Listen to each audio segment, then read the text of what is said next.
Ladies and gentlemen, welcome to the WODcast podcast. I apologize for that static. That will not happen in this episode at all from here on in. I am your host, Eddie Ifft, and each and every week I bring you talk on CrossFit, strength and conditioning, health and fitness, whatever. This week I've got one of my favorite people in the world. I say that a lot, but I really mean it. This woman, look at this, my hair. So you're watching me on YouTube. I just got done with a workout, and so I look like shit. But that's why most of you listen, because you don't want to look at me. Anyway, I have one of my favorite guests, Louise Eberts, who does Louise Eberts Gymnastics out of Vancouver, British Columbia. She's a CrossFit instructor. She's a former gymnast, former snowboarder, still snowboards, still mountain bike. She's just a cool chick. Really fun. So great to talk to her. Met her up in Vancouver, went skiing with her, hung out with her. Really liked talking to her. She's just fun. And I hope I will tell you this. If I was going to have a co-host of this show, which I will not ever again, but if I did, I would want Louise to be it. I just love talking to her. She's so much fun to talk to. And I hope you enjoy this episode. If you're enjoying all our episodes, please go to our Patreon. That is the best way to support the show. If you have no money, go to iTunes and rate, review, and comment. We have got some really nice reviews on there lately. It's good because they replace the mean ones that people write that I don't think I deserve, but I get them. All right, whatever, It's not like I read them. Yeah, right. But we do have some Patreon. If you donate to our Patreon, which is you get $5 a month. That's $1 an episode because I give you 5 episodes. You get 4 regular, 1 extra if you're the Patreon. If you're in the Patreon, you get that 1 extra on Patreon. You also get put in a drawing to win the Myopuxin Leopard Claw. The Myopuxin Leopard Claw, what that is, it's an electronic muscle stimulator, hits your muscles with a little bit of electricity that then makes your muscles twitch, which makes blood flow to the damaged tissue area without damaging it. Get it? So it moves the muscles without further injury, brings blood there, new proteins, new things to red blood cells, whatever, to fix the injured area, and then take all the damaged stuff out to your lymphatic system. Okay? So it expedites the inflammatory process and helps you heal quicker. You need this in your arsenal of self-healing equipment that you should have on you. Along with it, a leopard claw, which is it's an awesome multi-tool thing that a lot of the military use. They take it down range. You can just pull it out of your pocket, scrape whatever adhesions you have anywhere that you're feeling an injury occurring. I'm getting some weird stuff in my forearms right now. I'm going to hit it with the leopard claw later tonight, put some foam on there, lubricate it up, and then kind of just anywhere that there's a blood flow, blood restriction, I'm going to get in there and kind of knock that out to make this thing better. So you guys need to get one of those. Buy them. They're like $450 to get a leopard claw and a Myopux. But no, you can win it by donating to the Patreon. The winner this week, every week, I announce a winner this week, Jared Dahlman. Jared, congratulations, and thanks for the support. I appreciate it. We do have a 5th episode coming up next week. 5th episode I'm recording with Chris Cote, who is a really interesting guy. Plays in bands, skateboards, surfs. He's a surf commentator. He's just a really interesting guy out of San Diego that I've always followed for a long time and think he'd be cool to talk to. Like I said, the 5th episodes are a little off the beaten path, not necessarily always fitness-oriented. Could talk fitness, could talk anything. But that could happen on the WODcast in general. Murph is coming up. I think it's like in 2 weeks from now. I've been training for it wearing a Zealous vest. Like I said, they're not a sponsor, but I do love their vest. I wore it today. I just ran a mile in it today and did 100 push-ups. 100 push-ups a mile as fast as I could. It's a really awesome vest. If anybody's looking to do Murph and needs a vest, I would advise this one. Just stays on you nicely, snugly, and it doesn't let you cheat so much in the push-ups. So if you're a pussy and you cheat, go get one of those other ones. This one doesn't, because it's got a lot of weight in the back and the kind of the shoulders, and just fits so snugly. It's a great weight vest. Thanks, Ellis, for sending me one of those. And who else do I want to thank? Hunter's Academy of Strength Training, that is programming for me and getting me prepared for Murph. Hunter's got on there a Murph program. He's got an ABC program for people that don't have weights. He's got Look Good Naked, which is kind of a bodybuilding. He's got a competitive one for anybody who's into CrossFit or Tough Mudder or Spartan Racing, anything like that. Guys, this is I think it's like $20 a month. He gives you a discount if you sign up through me. If you go to Hunter's Academy of Strength, I think it's HAOStraining.com. If you go there and you use WODcast 2021 at checkout, you're going to get half price on the first month. You can try it out for a month and you can quit. That's $10 to check out all his programming every single day. You'll get a program from Hunter. The guy's an 8-time world champion for a reason. And so he's doing something right, and you might want to do it too. So check that out. I want to talk about our sponsor, who is an awesome sponsor because they are getting me. If I sound a little cranked up, it's because I had one right before I worked out. And we're talking about Cellucor. Well, C4 Energy, which is, I've been drinking this stuff. I drink about one a day. I'm a one a day because I'm not the biggest caffeine guy, but what I like about this is the beta-alanine, which is designed to delay the onset of fatigue, which results in improved power and performance. There's also beta-power betaine, which is naturally derived from beets. Beta-power betaine helps to support hydration and better physical performance. So basically, as Matt Fraser said, beta-alanine gives you a third lung. Beta-power gives you that hydration, and this is all great. There's something in there to support mental and cognitive health. We all know what caffeine does. If you're looking for an energy drink, there's nothing better and nothing out there that is clinically studied with performance benefits like this. It's clinically studied. None of the other ones do it. This one comes carbonated or non-carbonated. I'm a carbonated guy. You might be a non-carbonated, especially before or after workouts. I love the carbonation. Tastes good, really, really good. And it doesn't have sugar. But it's got flavor. It's got cherry limeade, orange slice. They got all kinds. You got to check them out. Kevin Hart's doing stuff with them now. I'm glad to see an energy drink out there that's not full of crap and not full of sugar. And it's a delicious sugar-free energy drink that's going to keep your body loaded with beta-alanine, and that's going to support your muscular endurance and muscle capability. That is proven. So when you're looking for energy, get on your C4 Energy, and they also have Smart Energy and different drinks, and they're going to give you 20% off. 20% off if you go to c4energy.com and use the code WODcast. That's 20% off. Go to C4, that's the letter C, 4energy.com. Use the code WODcast. It'll get to you right away. Drink the stuff. Drink one a day. I advise one a day, but you can also do one later in the day. I don't know how cranked up you want to be. Listen to me. Don't I sound like I'm going? I am ready to go. So try those out and enjoy them. Again, c4energy.com. Use the code WODcast at checkout. What else is going on? I am touring stand-up comedy. I am not starting till September, October, November, December. I am almost completely booked up. I will be all over the United States of America, from Wilmington, North Carolina, to Key West, Florida, to Las Vegas, to Reno, to Scottsdale, Arizona, to Atlanta, Kansas City. I'm doing them all. I am hitting 16-week tour. It's going to be called the Not Canceled Yet Tour. I think that's the name. How do you like that? Is that a good name? Not Canceled Yet. Maybe the Average White Guy. I don't know what to call it. But tickets will be available at eddieift.com pretty soon. I'm going to try to sell this tour out. So I need all your support.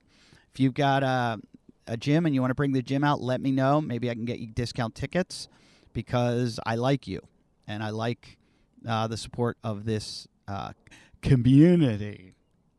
That's me making fun of that word. But that's it. You know what? I don't want to waste any more of your time. I want you to listen to Louise Eberts. So let's get this show rolling. We're recording now, and I promise I'll go back and delete all that horrible shit you said about Dave Castro.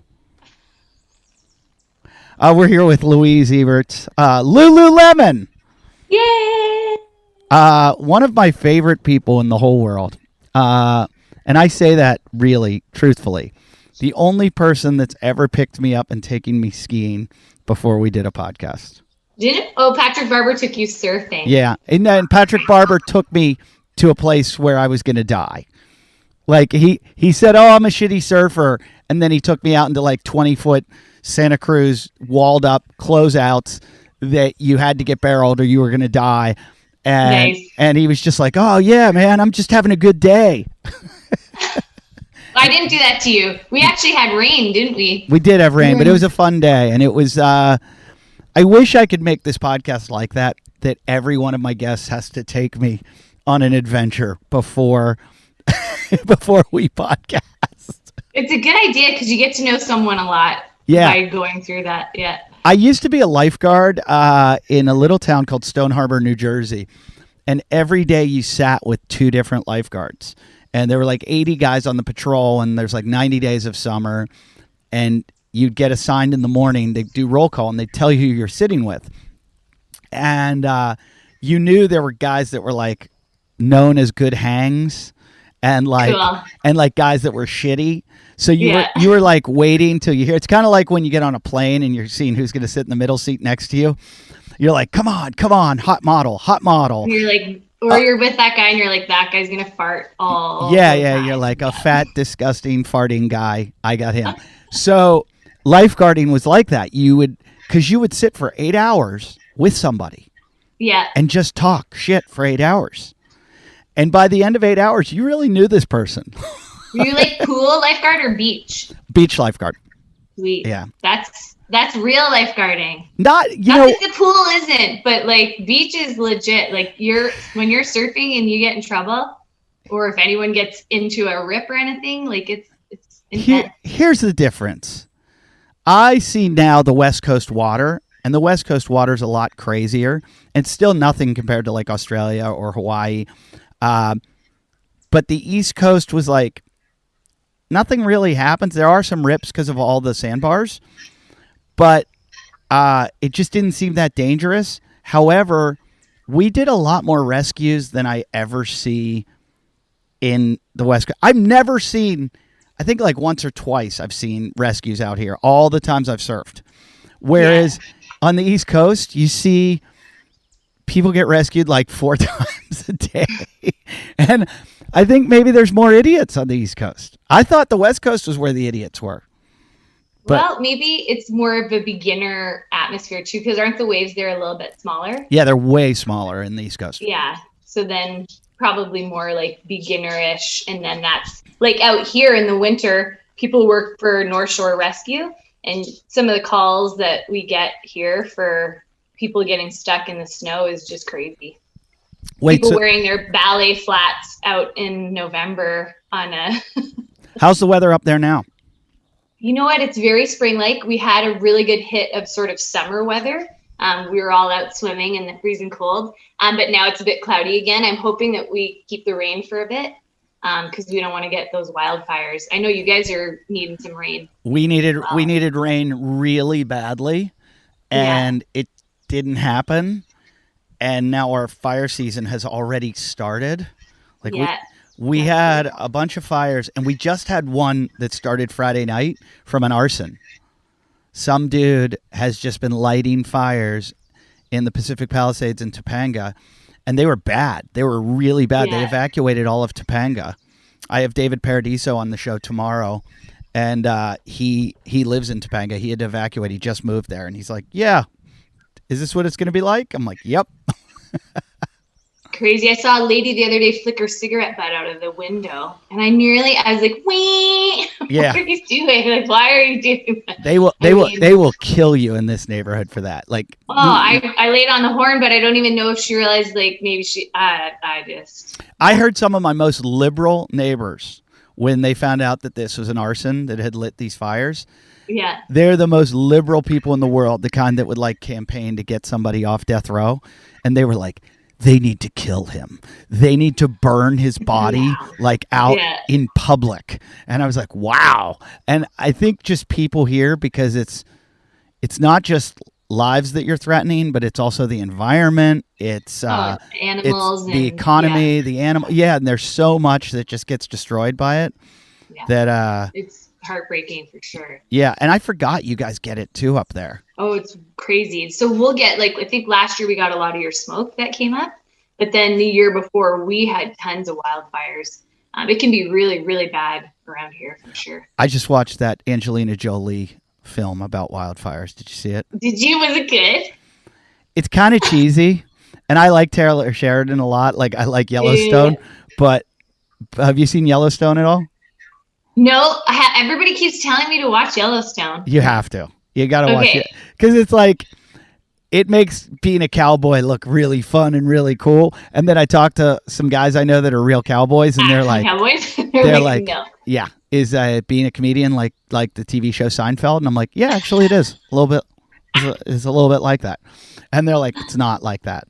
The guy, I just got a new dog, and I bought it from a cowboy up on a ranch. Yeah. And I said, hey, do you like that show Yellowstone? And he goes, haven't seen it. And I went, oh. And I was like, yeah. I go, he goes, did you watch it? And I go, yeah, but I realized that's not what being a cowboy's like. And he goes, I'm glad you said that. He goes, we're not too happy about that in the cowboy community. Well, I mean, it's always it's Hollywood, right? Yeah. It's like when COVID hit, everybody wanted a hobby farm. Yeah. Everyone wanted chickens. Like, it's so. I remember my friend. She lives in downtown Vancouver. She's like, I'm getting chickens. I was like, no, you're not getting chickens. It's so funny you say that. I just drove over to visit my daughter's chicken. Oh, you got chickens. No. I didn't know you got chickens. I did not get chickens. I wouldn't What happened? How do you have a chicken? Everyone in my neighborhood already had chickens. Okay. But my wife. Hawaii. Yeah. Chicken. Oh, they're all over the place there. They're great. I love it. My wife had her friend that has a whole bunch of chickens buy a chicken for us. So today, my wife leaves with my son. She goes, oh, and at 10:45, can you drive Izzy over to go feed her chicken? And I was like, oh my God, I did not need this in my life. I don't need a chicken in my life. I don't need a chicken in my life. Is the chicken at your house or is it somewhere else? It's at where I live is kind of like ranch areas, and everybody has kind of little farms. Yeah. And one of the neighbors has a full on farm, and they have chickens. So my daughter yesterday got a chicken with one of those chickens with the poofy heads. Yeah, like these guys. Yeah, no. It's got like no neck. It's like a bald neck. And are they like lighter brown? It looks like Beaker from the Muppets. Oh my God. Yeah. My daughter's like, isn't it beautiful? I'm like, not really. I think you're going to date some weird dudes. Were you just in Hawaii? You know what? We were there last year right before COVID hit. And I'm wearing this because I was outside digging in gardens, and I came home and I was like, oh God, Eddie.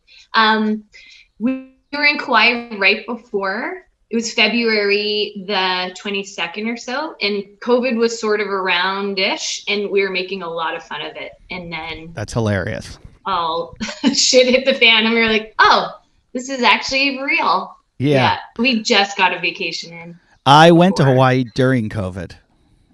A bunch of people did that I know. They just got home before they weren't allowing flights back in, so we felt pretty lucky. It was a good place to go during COVID because they were testing, and they wouldn't let you in unless you tested negative. My whole family, we all had to take. I don't think my son had to take it because he was under 2. Maybe he did. I forget. But yeah, so we were all tested. My wife and I were vaccinated at the time. Are they vaccinating everyone in Canada now? I just got mine 2 days ago. Did you get your first one or your second? First one. Oh, yeah, the second one's where you get paralyzed. No, don't tell me that. The first one, like, I'm not going to lie, I was a little bit like, I felt a little dizzy. Feeling good today, but I was definitely like, ugh. I was joking. Yeah. I'm joking. I love to scare everyone because people had me so scared for my second shot. Not paralyzed, but I mean, like, you're going to feel like, I remember even getting, when I got a flu shot, I can't remember when that was, the last one, but you feel a little under the weather, but it's nothing big. After my second shot, I became right-handed. I used to be left-handed. And no, the microchip has been implanted. Look, I get better cell service now. I think the 5G is actually working. I think you guys are way ahead of us, though, vaccine-wise anyway. But hopefully we'll be able to hang soon. I haven't talked to an American in a really long time. This feels really good. I don't think they ever want us to mix again. I love my American people. You guys are awesome. I have bookings in I think November and December. I'm there in December in British Columbia. Oh, good. Yeah. Ski time. I gotta come up and do one of your seminars though. My gymnastics are just horrendous. I remember your Totem bar. We fixed it. Yeah, but it fell apart again because I didn't practice it. I think a lot of people's fell apart. I had a lot of people visiting me after lockdown. Well, because we've been open since last June. We were really lucky in BC, but lots of people who had not done something for about 6 months were definitely, yeah. You know where I got crushed? I tried to do the open workout with the wall walks. Oh, yeah. And it was just... That was an interesting one. It was too close to the wall, the standard, and every time I felt like I was going to die. And a little bit scary. And I quit. I quit halfway through. I'm like, I'm going to get hurt. No. Yeah, I was like, I'm going to get hurt. You're not a quitter, Eddie. I'm not a quitter unless I think I'm going to get hurt, and then I quit. There's a few people who I had spoken to that were definitely intimidated by it because you feel like you're going to fall over. Yeah. And when that WOD came out, I actually called it, like, I think it was in gymnastics class the week before. I was like, maybe it'll be wall walks because I was trying to figure out how they threw that handstand in at the last minute, if that's correct, I think. Yeah. They hadn't listed like a handstand movement, but yeah, the wall walk came in at the last minute. It was awful. Well, it was hard. They talk about functional movement. How often are you climbing upside down up a wall? That's not happening a lot. But how often do you do a muscle up in? So often. I think the muscle up is so important. Think about climbing out of a pool or up over a fence or anything. That's true. This is true. Bar muscle up. I'm thinking more rings. Yeah. But bar I get. But rings is like... Well, I carry a set of rings with me everywhere I go. And nice. It's like I wear like the bat belt and I just shoot the rings up into a tree. And then I'm like, I need to... Yeah, that's definitely... Whoever thought of the rings? Whoever created that? Like... That's old school. That's like way back. I know, but like the guy that invented gymnastics was like, I'm going to have a ring. No, I'm going to have 2 of them. And Who invented the pommel horse? That's what I want to know. That's understandable, though, because that probably came from like riding bulls or something. It's crazy. That is so hard. The rings make no sense. Yeah, I guess they don't. But they're really hard and they're great for you. Yeah. Lots of good strength movements on the rings. My daughter just loves to like do skin the cat all day long and acts like it's... She got her pull-ups too. Yes. She got her pull-ups and we've quit lately. I wonder if she has them. She probably lost them. It's been a couple of weeks or even months. She will. If I said go out there and do 10 pull-ups right now, she would struggle really badly. And then if I said, hey, I'm going to buy you rainbow sherbet from Jenny's ice cream store, she would do... and she'd be like, problem. No problem. It's all like she has to be... she's like a dog. You got to motivate her with treats. With food? Yeah. She's a bad person. She won't do anything. Gymnastics is a funny one. I had a friend whose daughter, he actually wrote to me on Instagram and he's saying, my daughter came home and they won't let her have snacks at gymnastics, so she wants to quit. Why wouldn't they let her have snacks? I think it wasn't very long. I think it was only an hour session. And she wanted to have snacks, like, yeah. And I was like, well, gymnastics isn't for everybody. My daughter's all about snacks. You want to have your snack? If I say to her, hey, we're going to go for a 5-mile hike, she's like, I don't want to go. And if I go every mile, we're going to stop for a snack, she'll be like, let's do it. And I'm worried. I don't want to like create an eating disorder or anything where like everything she does in life, she rewards herself, with food, but with the snack. And it's not even the snack, it's the activity. It's like people going to get coffee. I think 90% of the people that go to get coffee do it for the activity rather than the drink.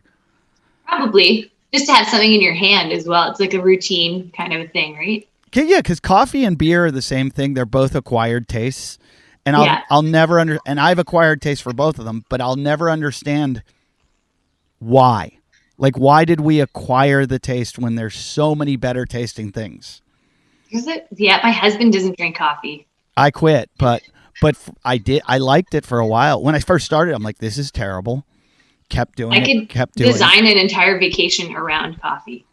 People, you love it that much? I do. I could actually design Italy, France, bring on the coffee.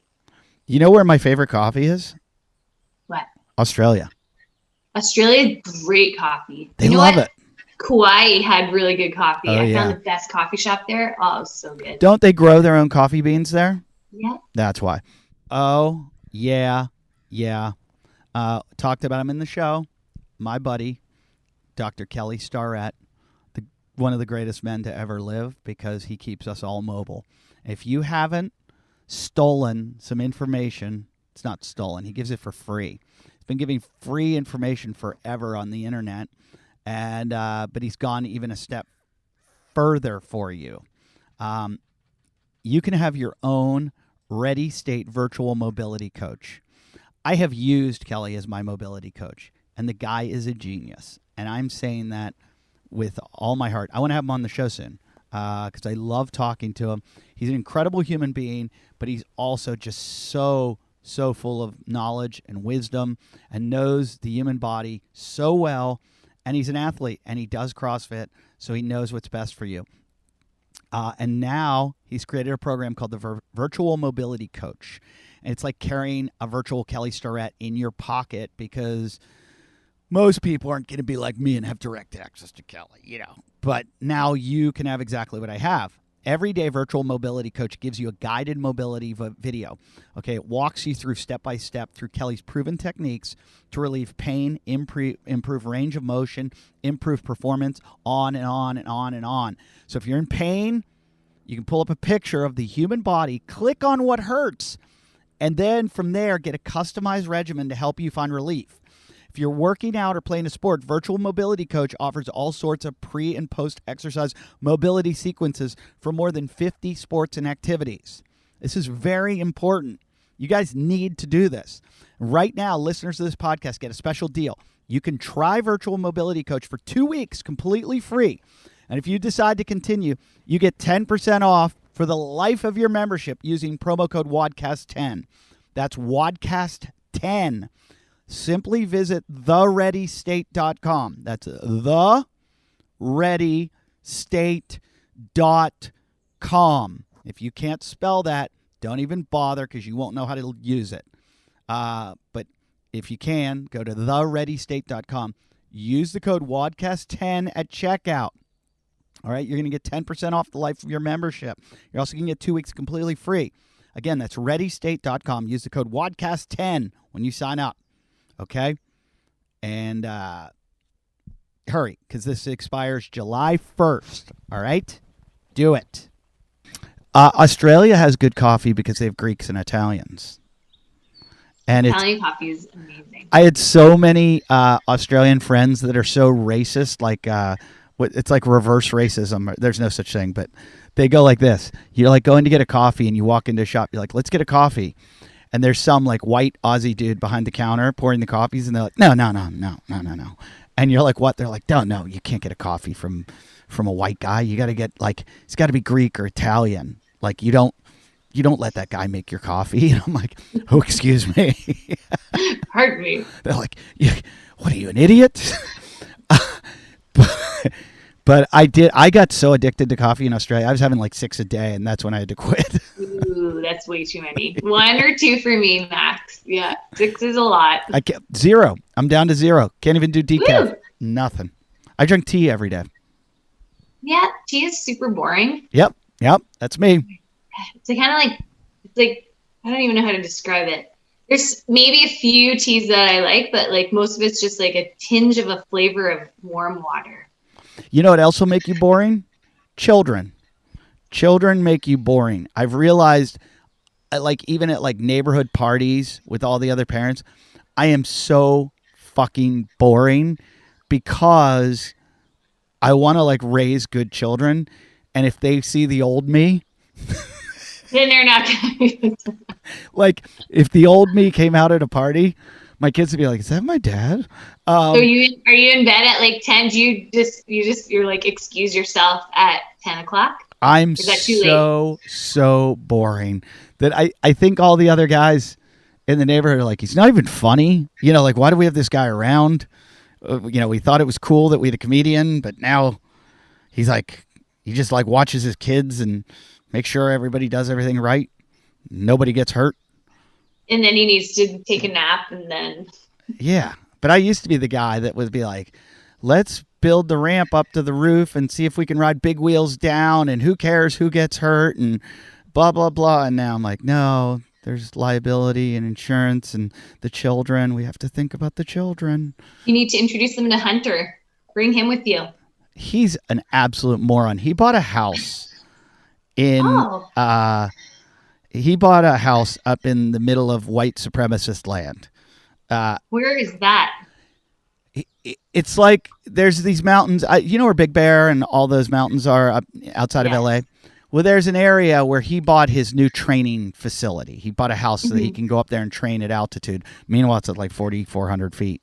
So he bought this house, and he goes up there and he makes a friend his first day. We get up there like the second day to see it, Crazy Bobby and I. And Hunter goes, hey, come meet my new friend. I met her at the coffee shop. We go to this woman's house. She takes us through the house. She's got a gun room. I don't have a problem with that. Then she takes us to the room where they make the ammunition. That's a little weird. Then she then she shows us the target range in the backyard. Then she shows us the prayer room where they would go to do their prayer circle or whatever, and then go to the target range out in the back. And Hunter's just like, la, la, la, la, la, la, this is my new friend. And I'm like, we're at the Waco compound right now. They're building a militia, and you're getting recruited, and you don't even know it. You're going to be at prayer group in a week, and the next thing you know, you're going to be outside with an AR-15 getting ready for the apocalypse. Do you I've never seen a gun before. You've never seen one? Never. Never, ever? Never, ever. I've seen one in the back of a truck. Like, wow. But me driving, and then the person in front of me has one, but I've never seen one. There's an argument that they're fun. And Zach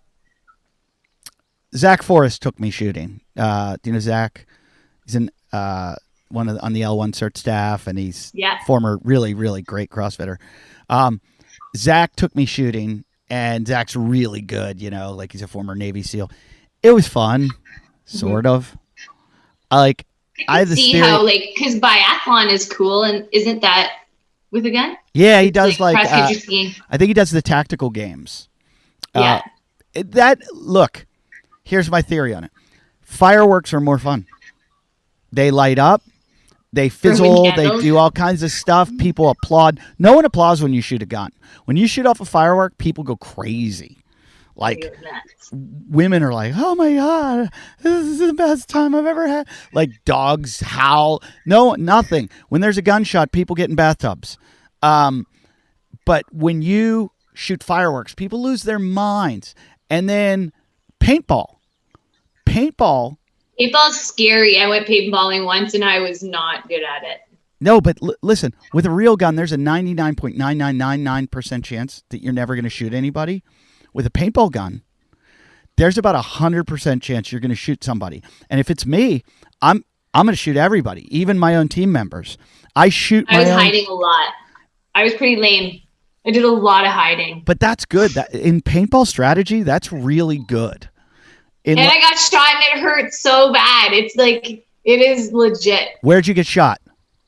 I got shot right below my bum. Oh, that's not that bad. Hamstring area. It was bad. You were wearing pants though, right? I had pants on, but it really hurt. I was like, yeah, I'm a bit of a baby. If I hurt myself, like when I was in gymnastics, if I fell, I was good. But if something hits me or I get a sliver, I had a sliver once and my husband had to take it out and I was screaming. What's a sliver? But you mean like a splinter? A sliver. What's a sliver? Splinter. What do you call it? We call it a splinter. Sliver. We call it a sliver. You get a sliver in your hand. A sliver. You're Scottish, okay? Maybe it's from Scotland. I don't know. I shot a guy in paintball in the neck, and what? At a bachelor party, and that's so mean. Yeah, paintball gets out of control. It was out of control. We took the whole. Actually, it was that CrossFit 604 organized it, so it was like 40 CrossFitters. It was intense. I would think that would be the most intense group of people. Oh, it was crazy. To ever paintball. It was amazing. They're competitive. They're competitive. They're fit. They're fit, and they're nerdy enough to be like.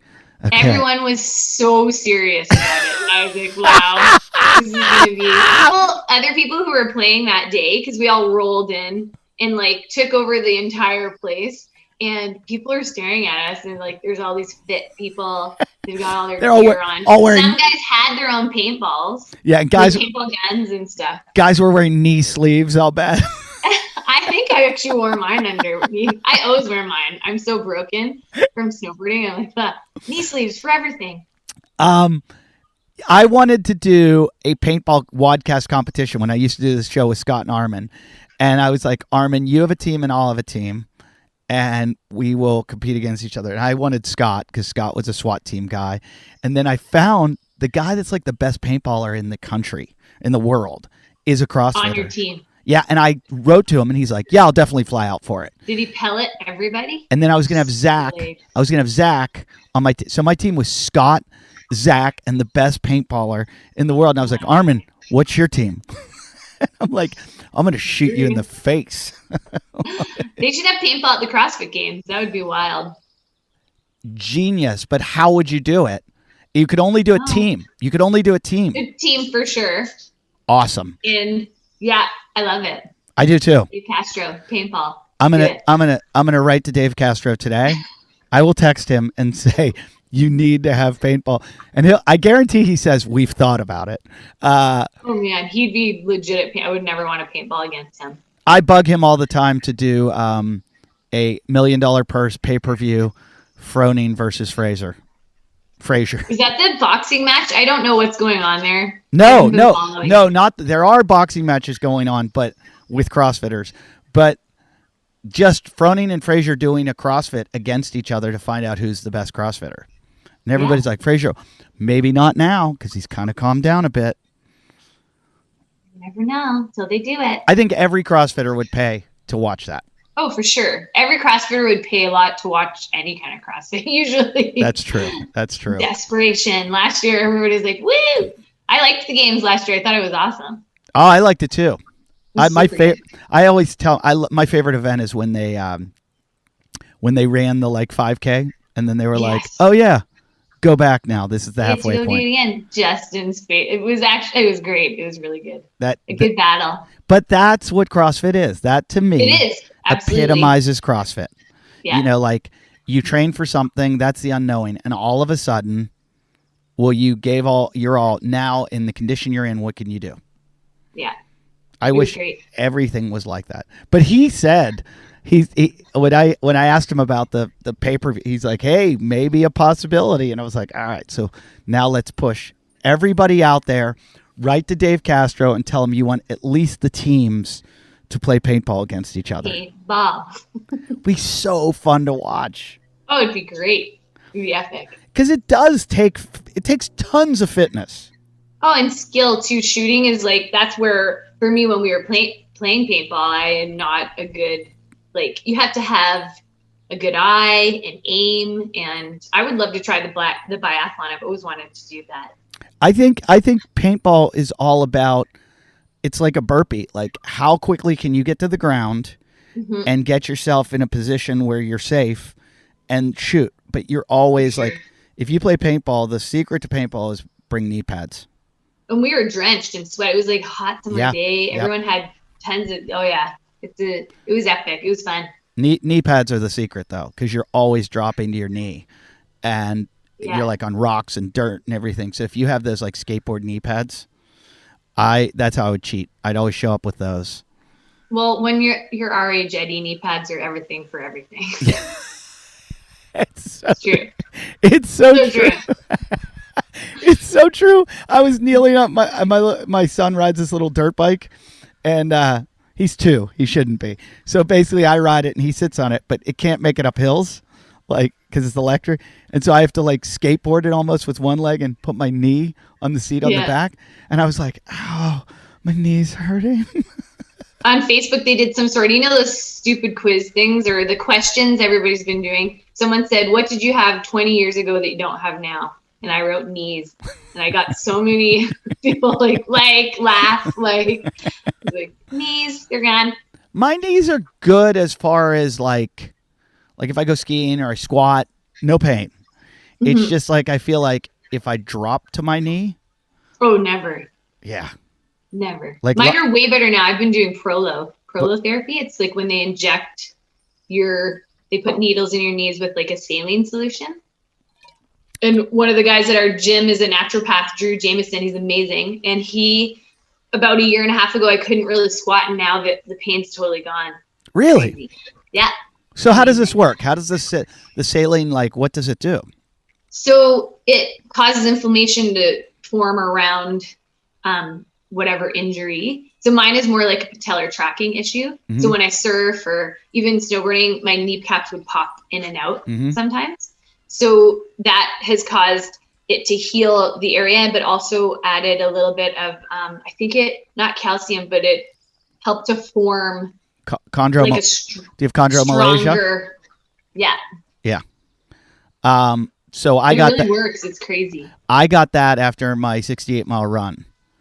Yeah. I ran a 68-mile run. You know why? Yeah. So I could tell people that I did it.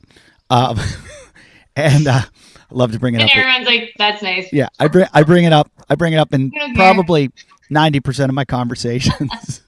I'm at the dry cleaner. I'm like, "Hey, could I get that shirt cleaned?" And I do have a pair of shorts that I used in my 68-mile run, but they don't need clean.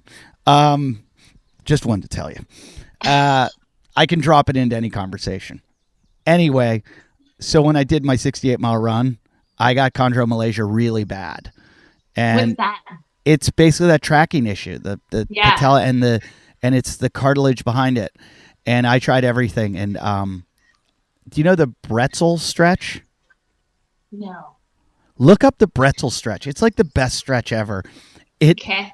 Is this from Kelly? Who I think I saw it from Kelly, but my buddy Dylan Farr told me to do it. Dylan's my nutritionist friend. Bretzel. Got it. It is. I don't think the way my screen is, I don't think it'll show you, but it stretches like your shoulders, your quads, your hips, you're all in like one stretch. But what it does is like the couch stretch is really good for that chondromalacia and that patella problem, that tracking. So it took me, after 6 weeks, I thought I'd be fine. I wasn't fine. And I was like, oh, wow, I think I've destroyed my knees.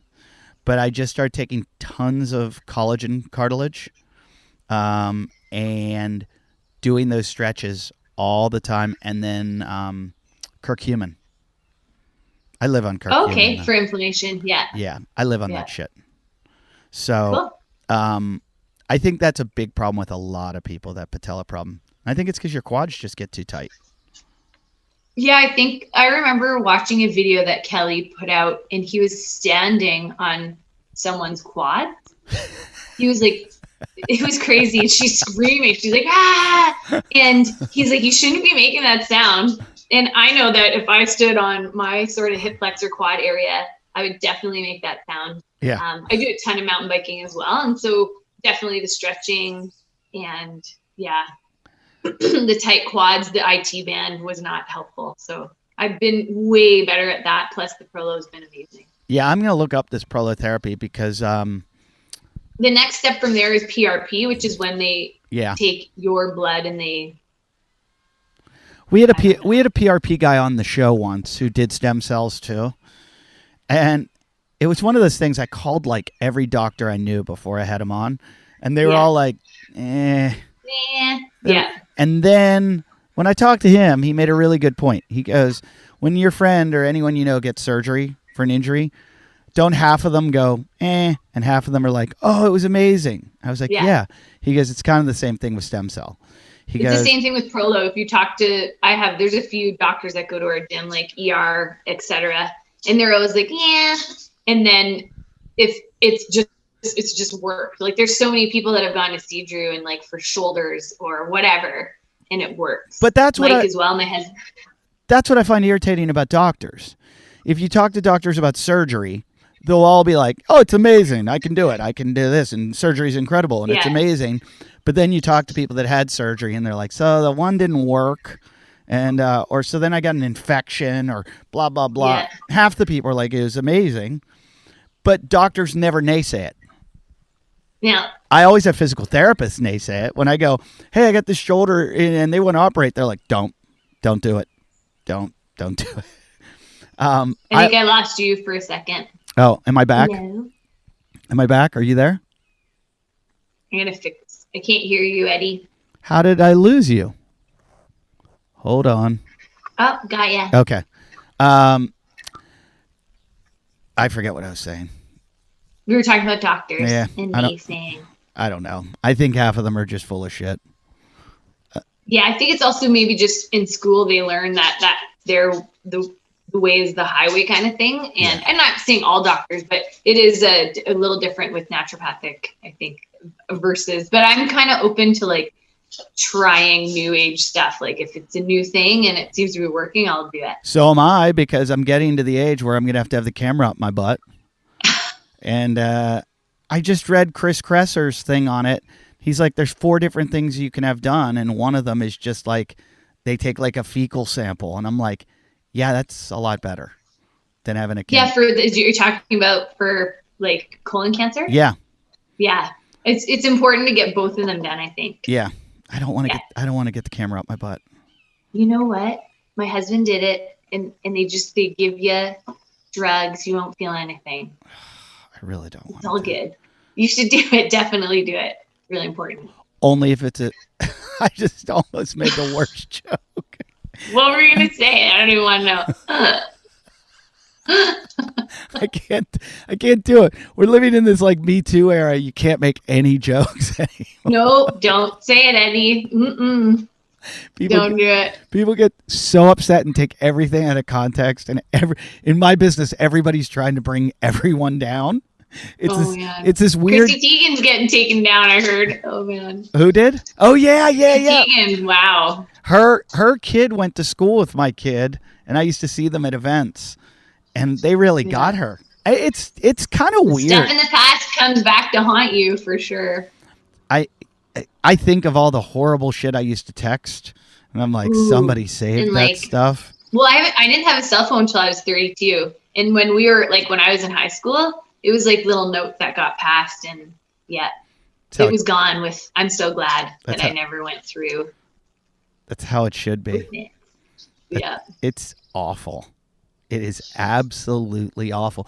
But they will get like comedians, especially like I'm not successful enough. If you're really successful, they will find a way to destroy you because it's like these losers that are sitting at home that are like, I hate my life and I hate that you're doing well. So I'm going to do whatever I can to destroy your life so that you're down on my level so that I won't feel bad about myself anymore. And it's an interesting, the internet's interesting. I'm not on my Instagram page much, and it's not because of that. I don't appear on it, but I've read some other people who are trying to post things to help people, and the trolls they're always there. Yeah. Saying something. Your Instagram's smart. You just show people succeeding at what you do. And Yeah. you watch it and you're like, oh, I've taken so many of your tips and so many of your little tricks that you put on there and used them for myself. I love the like banding the rack and doing your handstands and bouncing off of it, kind of like to balance you, like if you don't have somebody to hold your feet. I think that's the key is, like you were saying, if you don't have someone there, it's coming up with creative progressions so that it doesn't get stagnant and sort of boring. Because a lot of those movements can be very technical. And if you're doing the same thing over and over again, it just gets really monotonous. And it's just fun to come up with some other ways to. I need to get a new rack at my house. I still have a squat rack that I built myself. If you can do it on there. You just have to make sure you add plates to the bottom of the squat rack so it doesn't tip over. No, mine will tip over no matter what. If you saw my squat control, rack, Eddie. It's all about control. Kick up with control. You would go, you built this? I can tell. There were some interesting, do-it-yourself squat racks during COVID. Holy moly. There's out in internet land, I was like, woo! There were some wooden structures, and I was like, oh. Because you couldn't get anything. Did you try? I know. It was impossible to buy anything. It's bikes now, mountain bikes. There's like a 2-year waiting list for mountain bikes. It's the same way with road bikes. I was talking to, I have a friend over at Specialized. Can you hear that? Yeah, what was it? A garbage truck. It's going to pick up garbage and go. Dogs are going to bark at it. Kids are screaming. All right. For the last year, I've been doing something a little different. I have not been making my wife cook her delicious meals. I've been ordering from a place called Eat the 80. And it makes me feel like I'm cheating on my wife. And it's so, so good. I'm sorry. The Eat the 80 food is so amazing, so delicious. It is, I need you guys that are ordering it and eating it, because I know you are, to let me know which ones you like, which ones you eat. I could have a party and we could all sit down. I'd have a dinner party and have Eat the 80, just microwave all of it and feed it to everyone. And they'd be like, this is the best meal I've ever had. 2 minutes and 30 seconds. You pop it in the microwave, it comes out, and it's just so delicious. It's all healthy stuff. It's Whole30 approved. It's been designed by a registered dietitian, and the chef is just amazing. You read the ingredients, they're all there. They've got your macros, they've got what you need. And now, if you are a coach, a trainer, anyone in the business that has people under you, what they're trying to do, they have an affiliate program here where you can earn free meals for yourself, which is really nice. I run out of them so quickly. I eat these things so often. I eat them as snacks. I eat them as meals. I eat them at dinner. I eat them before I go to bed. I eat them constantly. And they're going to give you $1.40 in meal credit every time someone else orders using your promo code. Geez, I should just put my own promo code in here. Basically, once 10 people order a box of meals, you get a free box yourself. That's not just one meal. That's a box of meals. Rewards are unlimited. Get enough people signing up, and you can earn cash. So if you have your whole gym ordering these things, you're just going to eat forever. All right? That means push this, because it's a great way to know that your clients are eating healthy, eating portion-controlled meals that are gluten-free, contain a healthy balance of carbs, protein, fat. Good way to oversee them, okay? So it's a great way to help your gym members, help your trainees, help your trainers, anyone. All you have to do is contact them. Send them an email at info@eatthea80.com, and you're going to get your own personal affiliate code. That's info@eatthea80.com. If you don't believe me, though, go and order from eatthea80.com. Order. Just do 1 week. Try it, and you'll be like, oh, my God, you were so right. This is incredible. They'll also send you business cards with your promo code. So, your clients are like, I don't know what to eat. Go here, eat this. Then when they use your promo code, boom, you get hooked up. Like I said, go send an email to info@eatthea80.com. That's info@eatthea80.com. Yeah, it's Specialized. I talked to him, and he was like, hey, you want to get a bike, blah, blah, blah. And I was like, yeah. And so I went on their website, and every single bike was gone, out of stock. Yeah. And he's like, your best bet is just going to a shop. And then I went to buy my wife a mountain bike, And I kind of was like, I don't know if I want to run a 29er. And the guy was like, you better take it, dude. And I was like, why? Because you're like, not going to get anything else. That was me last year. Yeah. I went to Nelson to visit some friends, and I wanted a new bike, and they had one Kona Process left, which is a good like introductory mountain bike. And I just grabbed it. I was like, there's no way I'm going to find another one. Do you ride a 29er? Yeah. Yeah. I think that was a smart buy.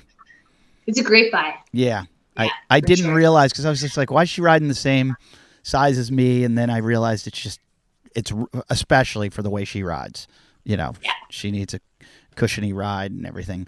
It's just nice when I had a hardtail for years. I even rode downhill on a hardtail. I had a Kona, but it was more like a dirt jumpery kind of a bike. And my forearms would just blow out. I'm way too old to be riding around like that now. So the suspension definitely helps. It's so good. Oh, see, I ride a hardtail. Yeah, because I do a lot of climbing. Yeah, that's different if you're doing tons of cross country. Yeah, and I thought, but my forearms do get blown out, and I didn't realize. Is that why? That's probably why. Really? Oh, it's way different when it's like night and day. Have you never tried a full suspension? Yeah, I have, and I really don't see them as being that amazing. I mean, for me, it definitely helped a ton. Like, I just felt like I could last, especially on the trails around here and where we are in BC, they're long. Yeah. And it was, I remember going up to Whistler once and riding one of the trails there, and my forearms, it was crazy. It's funny you say that. I was in Whistler as a kid, like in college, and my brother was with me, and he's not like an outdoorsy person at all. I was like, come on, let's go mountain biking. So we rented mountain bikes. This is way back when, before any suspension. I don't think they even had like suspensions on the forks. And like there were no rock shocks then. So we go and they're like, you can go halfway or you can go all the way to the top. And I had skied it before, and I'm like, come on, let's go to the top. It's no big deal. So we go to the top of Whistler and then come down. It's like 5,000 vertical feet. By like 1,000 vertical feet, my brother's like, this is the worst fucking thing I've ever done in my entire life. I hate you. I hate you.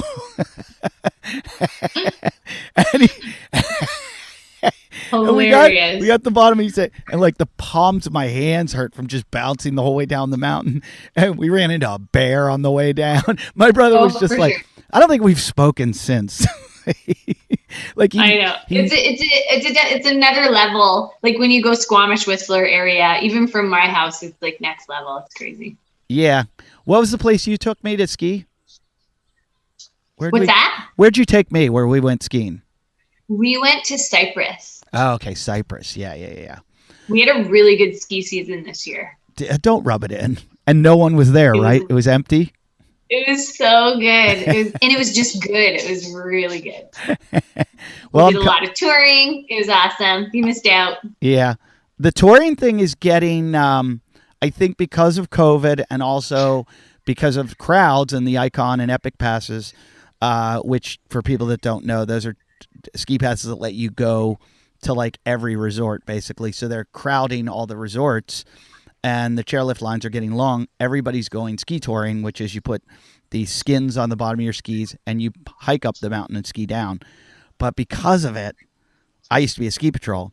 The avalanches are insane now. There's so many people getting caught in avalanches. It's so scary. And there's so many people who I went touring this year.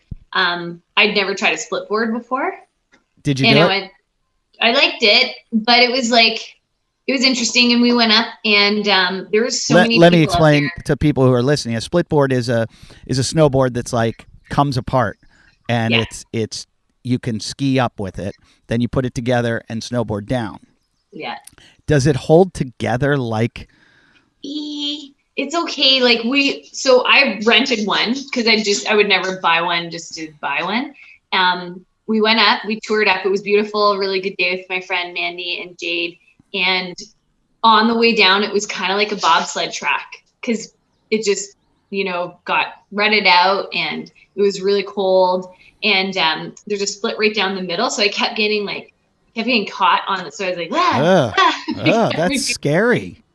So it's different when you're in powder, but I would say as a resort, like on groomed runs and stuff, it wasn't ideal. Right. But that being said, like just so many people who are going ski touring, you know, telling me that they can't even get down because they don't know how to ski in powder. And I'm just like, mind blown. Like you're going, like when I was snowboarding all the time, nobody went if you weren't good enough to at least do all of the black diamonds in ski resort area, like confidently, and you were confident in powder. You didn't just go touring. So it's pretty intense. It's hard for me, not to be judgy about it, and because it was such a rule when I was doing it all the time. Like you just did not go if you weren't capable of getting down. And listeners need to know, if they hadn't heard your past episode, that you were a top level snowboarder. You're like really good. I loved it. It was like my life. So lots of backcountry and just I lived at a ski resort. So yeah, I went all the time. But yeah, it's just interesting, a different, you know, era for me of people just going, when before it was a way bigger deal to get into that country. Knowing what I know from ski patrolling, and also what I know from my, you know, hiking and activity level, I worry about myself. So, you know, I know like what I would need to get myself out of a bad situation, and it's a lot more than me. So when I hear these people going, it's like, yeah, me and my buddy, and I'm like, what? What are you doing? Like, do you have any idea how quickly that can turn into a bad situation? And so quickly. And I've just heard so many stories this year. So many stories. And a couple of my friends have gone and taken the avalanche course, and they go, the best thing about the avalanche course is there's a good chance it'll talk you out of doing it anymore. It scares you, which is good. I remember when I did mine 20 years ago, I remember the lady telling me, she said, the moment you aren't a little bit scared anymore, that's the moment you're probably going to get in trouble. Like when you're up there on a ridgeline and you're just like super whatever about it. She's like, you should always be aware and a little bit scared so that you're digging a pit. You know, it's the snow layers look like, and you're being smart about it. I'm glad you say that, because I was always very, very nonchalant for years, and now I feel like I'm a worrywart. And but I realized I think it's good to be one. I was just lucky. When we were younger, we used to ski a lot of areas that were avalanche prone, and like they would have, like, we'd go under the ropes and stuff and just be you know, like this is good snow. And now that I know, I've seen, you know so many ski patrol and know so many guys that have dug guys out, and a buddy of mine was in a really bad avalanche and lived through it, and I just know it's nothing like the scariest thing. I'd rather surf a way big wave than go in serious avalanche area, just because the weight of that burying you and the force of taking you down. No way. You have to know what the weather's doing, and it's always good to, one of my friends just goes with a guide. And that's what their job is. Yeah, but even those guys get caught in them all the time. Oh, for sure. Absolutely. It's one of those things that if you're deciding to do that as like I've lost so many friends to avalanches and different sort of snowboard ski accidents, but you are taking it on as your risk reward, right? Like it's your responsibility. And if you're willing to, there's a lot of times where when I would get to the top of something, I'd be like, my mother would kill me if she saw where I was right now. But I wanted to go. Yeah, I've felt that a few times surfing, where I get in a situation, I'm like, why did I do this? I'm going to die. And I feel like Did you go to Jaws yet? I did. I did go. The waves weren't. It actually got big one day. Yeah. But it wasn't the right kind of waves. And they went out at this other wave that was like completely unsurfable for me. It was a slab wave, like breaking right on the rocks, and you had to like get the barrel and get out. And I was like, no, thank you. Like not even close. I looked at Jaws and I was like, the problem is, I think I could take on like a small day. I think I could take the right, and the left, they said would have me end up in the rocks, which it would. I think I could. towing in is so different. Like, not to say I'm good or anything, but I feel like towing's like snowboarding. You're already up. You're on it. You're coming down. Paddling in's a whole different story. And I would never. Oh, and you were gonna paddle in? I am not, like, I surfed for a year in Australia. I'm not a good surfer. I love it, but there's no way. Like, I was scared in Australia of 4-foot waves coming at me. Oh yeah, it can get terrifying, and I know I don't have the ability to paddle into like a big wave, and so I've never been more scared than when I was surfing. Terrified. It can really. I remember seeing this set. I was surfing in Torquay, and I thought when I was like, oh, Bells Beach, blah blah. Australia's going to be chill. And I get there and I look out and there's just rocks everywhere. I had to wear a wetsuit. It was cold. And I was like, I'm learning how to surf here. And I remember paddling out later on in the year after I'd gotten a little bit better, and this set coming in from way out the back. And my friends that I was with looked at me and they're like, you better paddle now. So I'm paddling at the set and I'm like, oh my God, I'm going to die. And it's coming at me and my friends are gonna catch it, so they're on the inside or duck dive, and I couldn't do duck dive well, so they're fine. And they said they watched me just crest, and they're like, "Oh God, she's gonna die," and I just made it over the top.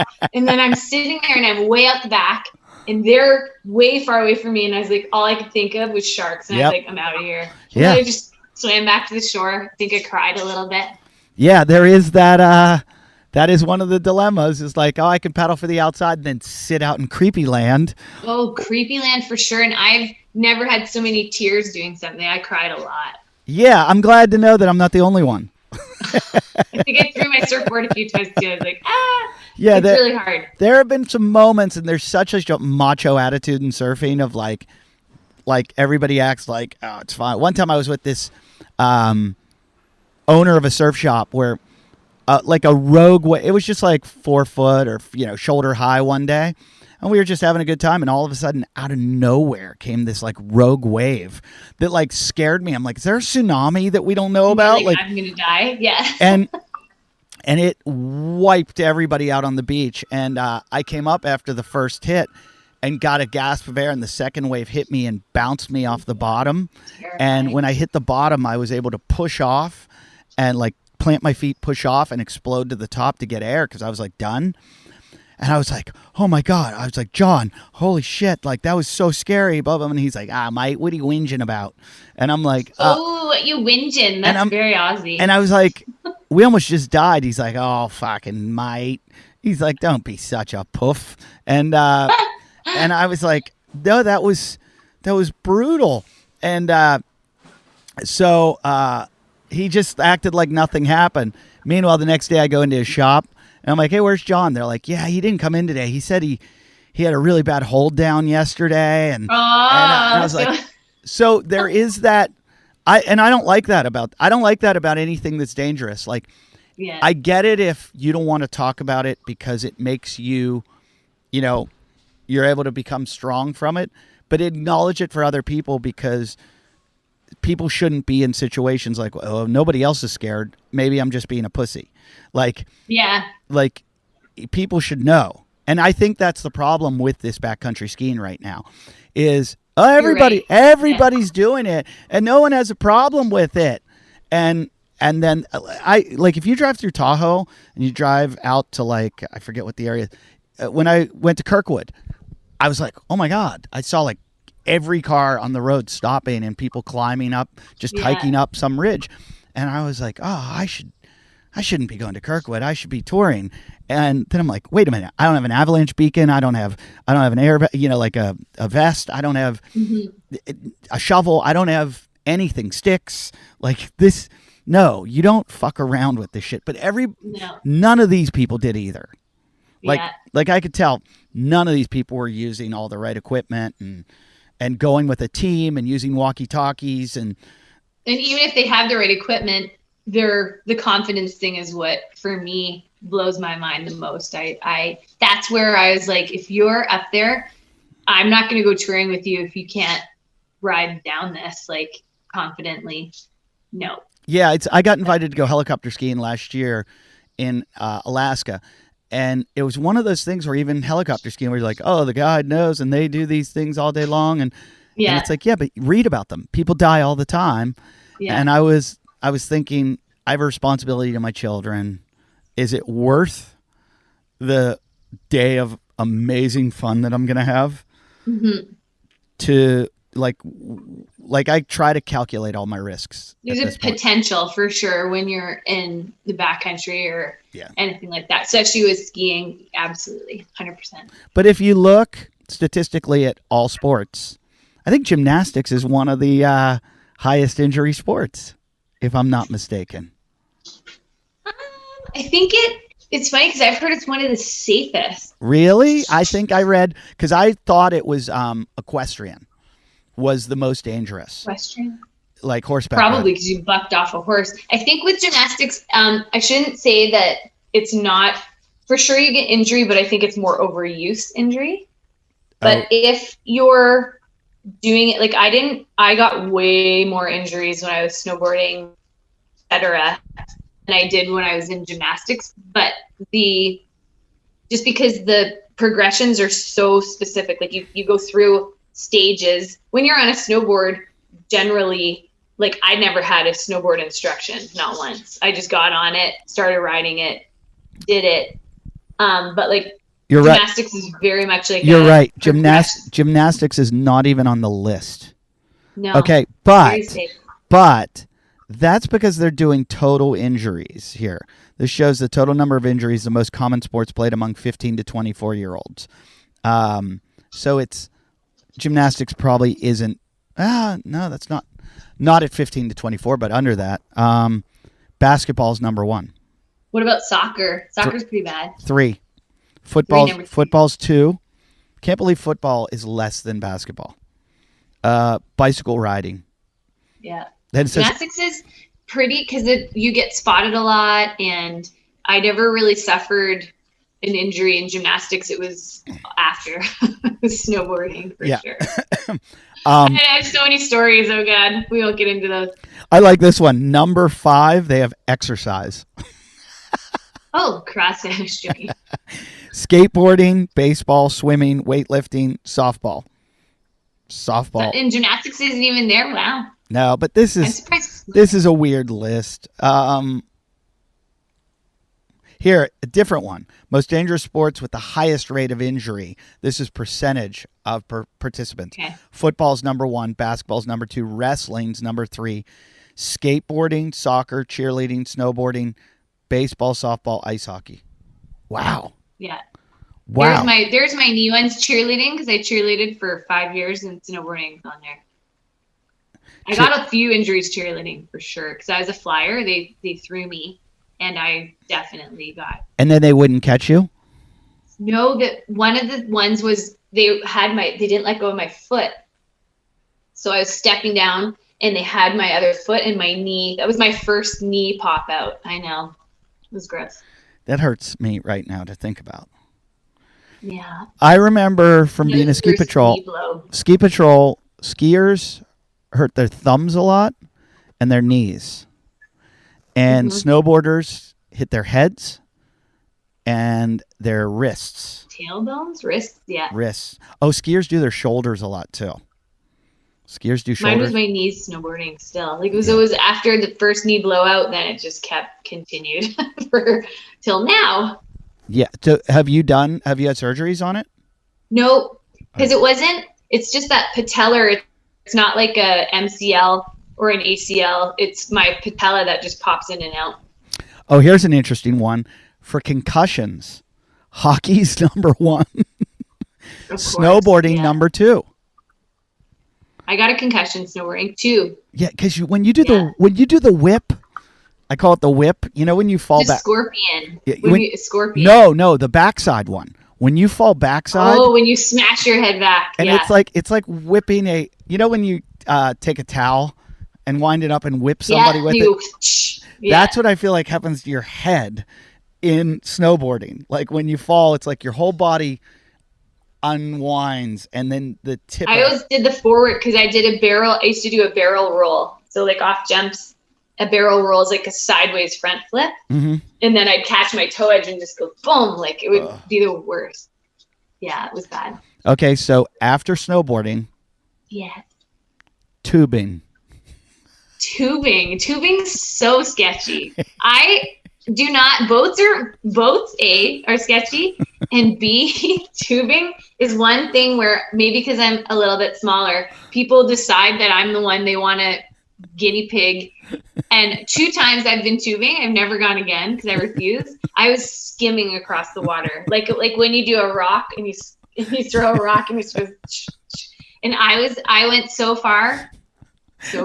Tubing.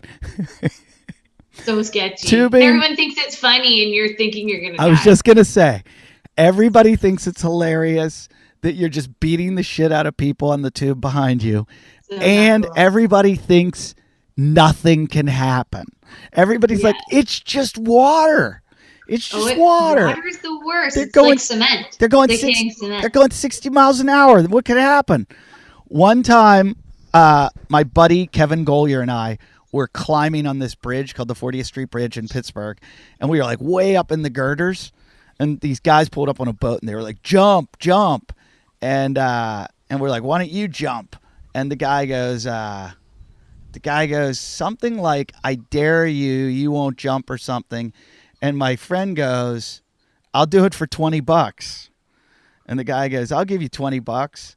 So Kevin jumped off, and the guy's like, I don't have any cash. And then I was like, well, I'm not jumping. And I go, will you take me water skiing? And the guy's like, yeah, I'll take you water skiing if you jump off. So I jumped off, and it was pretty high.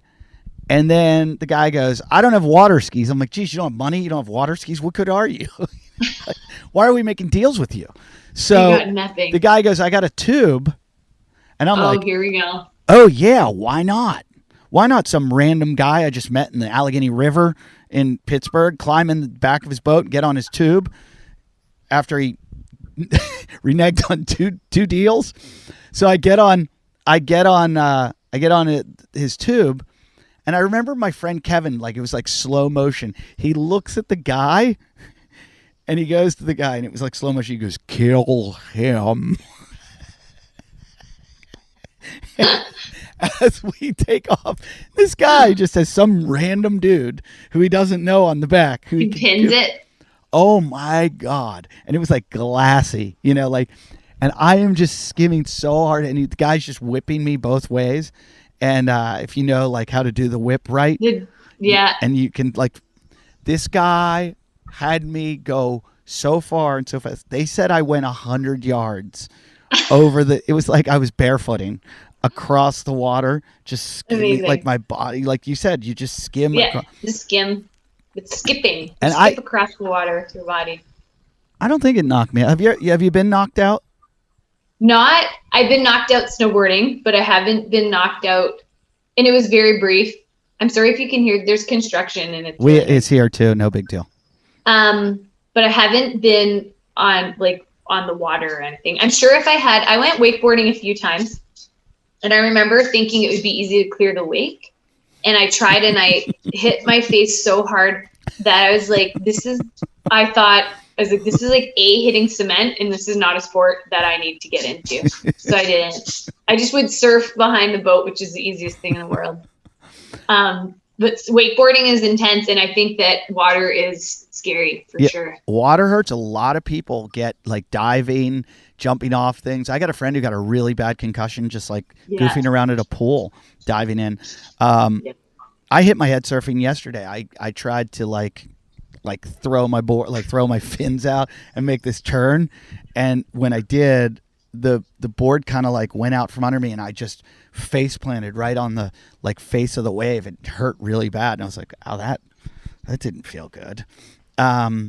So yeah, water hurts really, really Surfing's bad. Interesting. Like surfing was one of those sports that I did where I was like, "Wow, Mother Nature is like, you are small." And more than snowboarding for some reason, maybe because I was so comfortable on a snowboard, and surfing I'm not.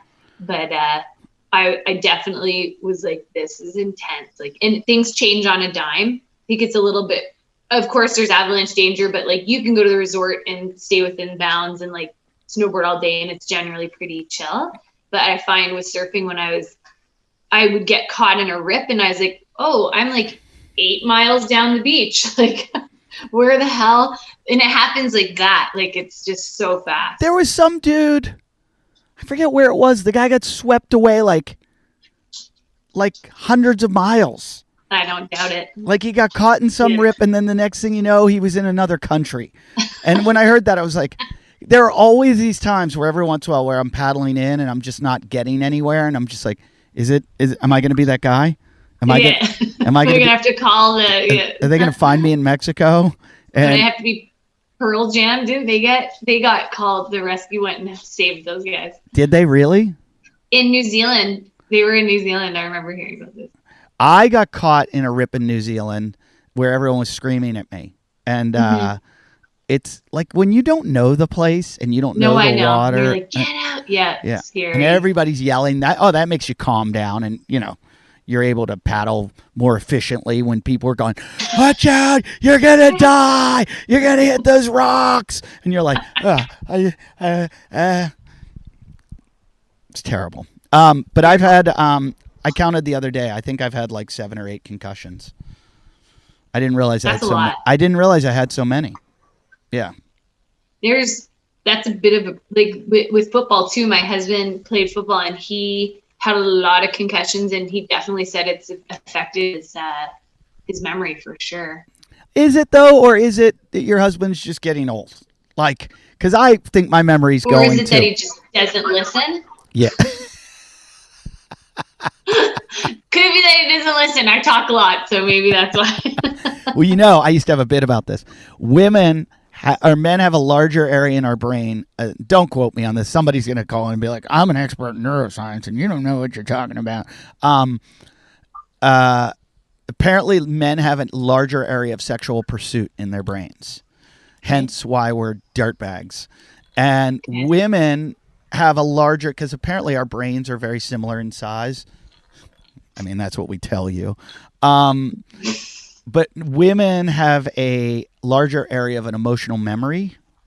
Like, that's why women remember everything and men don't when it comes to, like, an argument or something. Or you said you were going to do this and you didn't do it. And we're like, I never said I was going to do it. But meanwhile, a man knows where every strip club is in the entire city. Like... No, but like the area of sexual pursuit, it makes sense because through evolution, men were the hunters and like they would go out and spread their seed, and women would stay home and nest and nurture the children. And so over thousands and thousands of years, why our brains would evolve that way, it makes total sense. So I think men just don't have. Apparently, we have a better navigational sense. Because of that also. And like that's a stereotype. And navigational sense? Like do you mean like directions? Yeah. Yeah. And that makes sense. Like sure it's a generalization or whatever, but I find that women really do have difficulty with directions compared to men. Mm-hmm. I am one of those people who for directions I'm like it's a look. Like if there's some sort of landmark, then I'll remember it forever. Yeah. But for sure, if I'm not landmarked, no. Like if I spun you around somewhere, would you be like, I don't know how to get home? Like, or would you be like, I think I'm going to go that way? The mountains are there. Then would you landmark? I need something. Would you be able to do that? Because my wife wouldn't. I could. Oh no, I could do it. I could. Yeah, for sure. If I took my wife 30 minutes from where we live and took her phone away from her, if you came back like 5 years later, she'd have a whole new family. I think because I didn't have a phone for so long that I'm pretty good. Like I don't use nav that much. I'm pretty good at getting back to. So you're breaking the stereotype because literally my wife couldn't get like down the street without using her phone. If we're like hiking up and I see where I'm going, I'm going to get us back down again. That's great. We're good. Yeah, that's good to know. So you can come hiking with me. Maybe. I won't get you lost. What are you guys up to? What are you and your crazy husband up to now doing? Oh, he's got fire season coming up. He's a fireman, right? He is, but they don't do wildfire unless they're really desperate for people. So the fire halls, because he does structural, so they'll get called in if it's a really bad situation. But we hopefully have some vacations planned. Where are you headed? We'll see about that. We're gonna go to Tofino. We're going to the island. Nice. Vancouver Island. I called it the island last time. I know all You're about like, it. My friends. The only island in the world. Vancouver Island. We're going to go surfing in Tofino. And then hopefully to see my parents, who I haven't seen in 2 years. Are they in Florida? No, they're in Ontario right now, but they have a house in Florida. Right. So you're going to go see them in Ontario. Yeah. It's been 2 years. I haven't seen them in 2 years. That's really weird. What if they don't? Because I was supposed to go home after Kauai last year to see them, and that all got canceled. So yeah, it's been since August. It'll be 2 years in August. What are you going to do if they don't remember you? Well, you know. I am looking into maybe going to Kauai to do the Kauai mud run. Ooh, the trail run. Is that in September? I don't know when it is. I'm having Hoffy, the guy that runs it, on the show. I think next week. He's doing the podcast. I think it's usually September or October, because that would be fun. Have you ever done it? No, because of my knees, I don't really run much. I used to run a lot, actually, but now I don't run tons. Like 400-meter intervals max kind of thing. It's the way down that crushes me. Yeah, I can hike up, but it's the down. Down sucks. So I do tons of mountain biking. That's my jam now. I think this run isn't really like a run, though, from what I understand. Is it more of a walk? It's like I don't know if it's a 5K or 10K or whatever, but it takes people like 2 hours to finish because it's so muddy that you're just like, you're like slipping and sliding in place. There's like, ooh, did you watch the world's toughest race? The Eco Challenge? I watched clips of it because we had Chris Smith on the podcast, who was on the Onyx team. And I watched some episodes with him. I've loved that ever since it started. I think that's like such a cool race. And I think that's like every CrossFitter, that's more like Tough Mudder or Spartan. But I think every CrossFitter initially, that's what they were. They were like, hey, I can do anything, like throw it at me. And I'd kind of like to see a team of CrossFitters go into that and see how they do. I think that Matt Chan would be good at it. Oh, yeah, he would. He's a freak. Spieler would be good. There's a bunch of them. Anyone who doesn't do just CrossFit, because I know that you'd be those surprised. Guys do like mountain bike and climb. Froning would be good at that. Froning, like that's what we talk about. He loves like triathlons, but like he wants the ones that are like mountain biking, climbing up mountains, stuff like trail that. ones. Yeah, I like those too. I would much rather do, like I said I was going to do the Ironman this year. I'm still trying to figure it out, but I would much rather do it off-road. On a trail. I know it would be horrible because it would be like, how are you going to ride 100 miles, on trails and then run a marathon? I would rather run a marathon on trails than on roads. Yeah. But the mountain biking would 100-mile mountain bike will kill you. Oh, it's crazy. Like we go 22K and I'm dying. Yeah. Like it's crazy. Yeah. 22. Yeah. That's about me. Like I come back from a 10-mile mountain bike, which is like, a little less than 20. And I'm just like, why was I gone that long? Why did that take everything out? Why do I feel like I have the flu? Yeah. Yeah, it's fun to do other things, though. I'm glad that it's exciting when you realize that. For me, it's been years since 2013 that I haven't competed. I went to regionals in 2013, and then always have done other sports with it. But it's cool how it complements it so well. Yeah, it really does. They were not wrong in the fact that it helps you get ready for other stuff in life. Absolutely. Well, what are you going to do seminar-wise? When are you going to be able to start having them again? Hopefully soon. I mean, we just have to wait and see when our borders open up, especially with the States. I'm hoping to do some in the fall because we have them at the gym right now at 604, but I'm hoping to be able to get down to the States. And for sure, when we go to Florida, I'll try and organize one there. I'd like to come to Cali. as I well. would love it. If you come to Cali, I am going to promote it for free Yay. on this show. Awesome. And tell everyone about it because I think I think what you do is incredible. Thank you. I also, have you worked at all with any like top athletes, like any of the games athletes at all? Yeah, I have for sure. I mean, I worked with Emily Abbott for a little bit, and Emily Rolfe's come to see me before. I've worked with Brent Fikowski. I actually helped a little bit when we were at the same gym doing a WOD, and I helped him with his muscle ups. I haven't really, lots of masters athletes for sure, but I find that most of the top athletes, they just need maybe a little bit of technique work, but they're working with their coaches usually, who I find if they're overdoing it with like specialist coaches, then it's a little too much. Like I don't need to over program. Right. Yeah. Cause like if they're trying to do my stuff on top of their stuff, it just is a little bit too much. Because I didn't know Vellner. I didn't know his background was in gymnastics. Yeah. His brother is like Cirque du Soleil amazing. Yeah, freakish. I think Vellner could be the top guy this year. I am totally 100% think that he could as well. It's all up in it. I love it this year that it's all up in the air. There's gonna be interesting. There's no guarantee except in the women's. We know exactly who's going to win. Yeah. You know what? That young girl, is it Emily? Is her name Emily? That she's 18. Oh yeah. And Emma? No, Emily. No, I know who you're talking about. She's a freak though. She came in like 5th. Yeah. Amazing. And Amanda Barnhart looks good too. Yeah. Yeah, I think Tia's. It's like Matt. She's impossible to beat. Impossible. Yeah, she's so well rounded and yeah, so very good. So it's boring when they're that good. You know what? Dave Castrozo is going to make it not boring. He'll come up with some epics. When he comes up with the paintball. Yes, get the paintballing. What if it was one-on-one paintball? They just have to hunt each other down.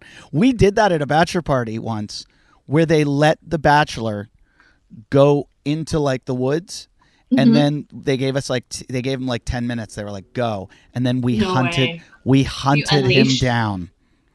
That's so mean. I know. I would cower. I would hide behind a tree and I wouldn't move. You know what he did? What did he do? He's a rich friend of mine. He paid one of the guys that worked there to put on his clothes and hide in a tree. No. Yeah. And then he hid behind a building and watched us all shoot this guy. That's so lame. That's super cheaty. And then they also, another bachelor party, they made this guy go down the shooting range naked, run up and down it while all his friends shot him. Well, he went up and down once. And then we had a thing once where it's like a big bachelor party thing to do, to go to paintball. But the two guys, the best man and the bachelor. The dogs. I thought that was a toilet flushing. No dogs. Two guys stood like 20 paces apart, and one guy shot one guy, and then the other guy shot the other guy. Then they moved a step forward, and one guy shot, and one guy shot. No. Yeah, until they called chicken. Why are boys weird?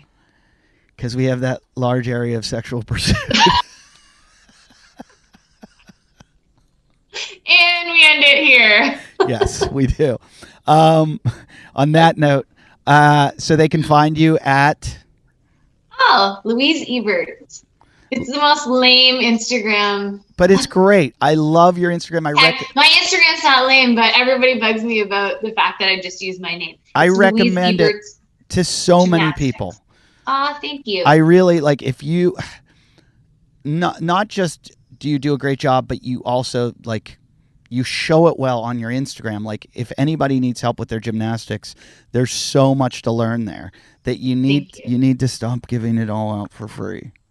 I love what I do. I know, but you should do like what, Kelly Starrett gives so much for free too, but he also has the Ready State.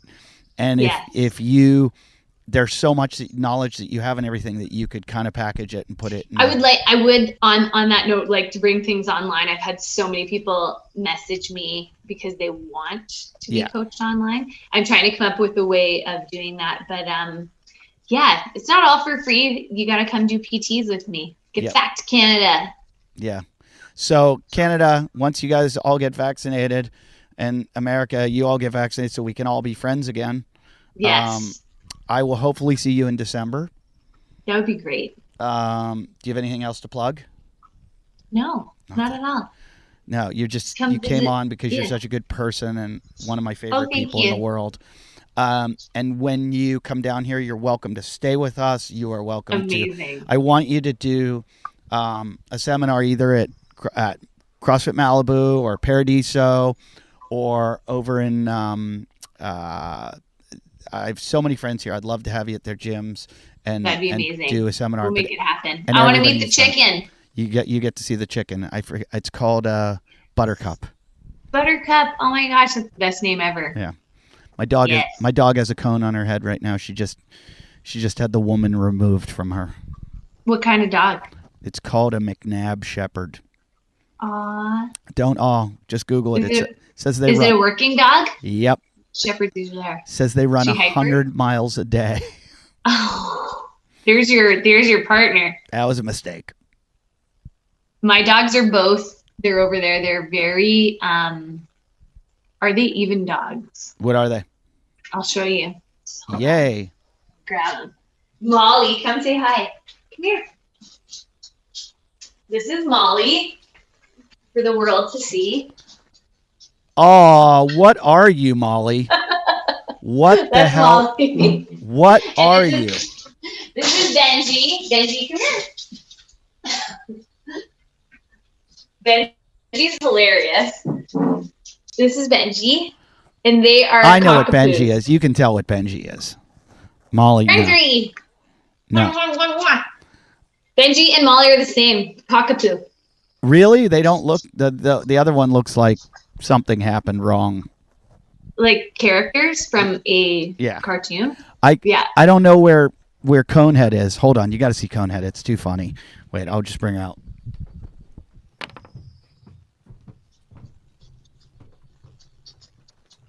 Hi, Benji. Hi.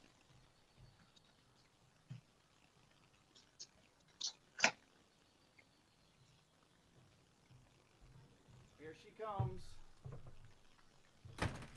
Here comes the cone of shame. Oh my God. Hi. Ow! So cute. She no longer is a woman. Oh my God. What's her name? Her name is Roxy. Sorry, I didn't hear you. What? Wait, hold on. Roxy. I think you said Roxy. Yeah, that's it. Roxy, okay. Roxy, you're so cute. Yeah, she just got surgery 2 days ago, so. She's beautiful. Yeah, she's a good dog. Your kids are just gonna have a blast. Yeah, but she wants to go all the time. Like, oh yeah. I'll run her 6 miles, and she'll look at me like what are we gonna do now? That was a warm up. So I will get on my kid's little dirt bike and just ride around the neighborhood and have her chase me. Great. And just have her chase me. I think one day she ran like 10 miles and she just laughed at it.